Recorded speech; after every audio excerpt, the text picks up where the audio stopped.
good. So this is the video to explain generally about the skeletal system. First of all, why do you think we do need to learn the skeletal system? I mean, we don't massage the bones, we massage muscles, right? Or maybe not. Or why do we need to learn about the skeletal system? They act as a site of muscle attachment. So muscle attachment. Yeah. So we need to know where muscles start. What's this bone here? Where is? So if you feel the shoulder blade, what do you know about the contour? With your eyes closed. Yeah. So you need to know, how does it look like? How does it feel like? What's this one? Where is this muscle? Infraspinatus. So where is this muscle? What's the name? Where is it going to? Yeah. Anything else?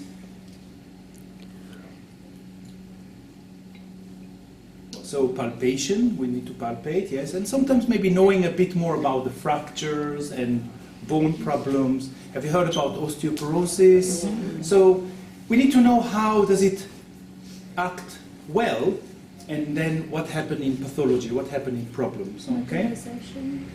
Mobilization. And mobilization, the joint, how much you can give, how much you can take, what is normal in movement. Okay, so let's start at different bones, okay? Let's start with the top, most superior, right? The skull.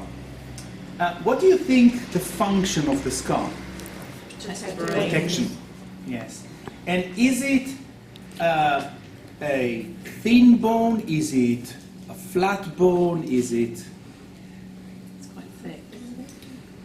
Yeah. Compared to what? It's quite thick. Not compared to a leg. Yeah. So compared to this one, or compared to that one, it's quite flattish. Yeah. Any other bones are quite flat? The sternum, shoulders, ribs, maybe also the hip. So it's interesting. These all of these bones, we call them flat bones. And the function of flat bones is for protection. Yeah? Great.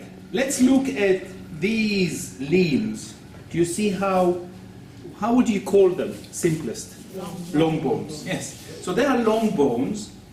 And they are, you see, mostly on the limbs, yeah? And they use for movement. They have a long lever, and they allow us a wider range of movement, yeah? And the funny thing that even the fingers, they have long bones. And even the toes, do you see the small toe? You see the small toe? Yeah. It has 3 long bones, but actually we lost the ability to move them. Mm. Yeah. If you see apes, they will have 3 as well, but they holding trees. We need more. Why do you think evolution changed from apes that can hold basically their food similar to the hands, and us? Why does it change? We walk. Isn't it? Yeah. We stand. Mm-hmm. So we need a lot more forces coming through here, so we need a bit more stability, isn't it? Yeah. So it's nice to see how really we're kind of following the functions of what we do compared to other species, yeah? And it makes a lot more sense if you need to walk and run to have foot like we have, and if you want to climb trees, then you need kind of four limbs to do it, yeah? Cool. What else? If you come closer to here, do you see there are more cubic shape bones? One here and here and here. So we have actually 8 of them. Now, where are they? They are around, do you see the wrist creases? Do you see where you have like rings there? Mm-hmm. They're there. So go to the back. Remember the dorsal of the foot, of the hand? Mm-hmm. Do you feel these bones? Yeah. How do they feel? Lumpy.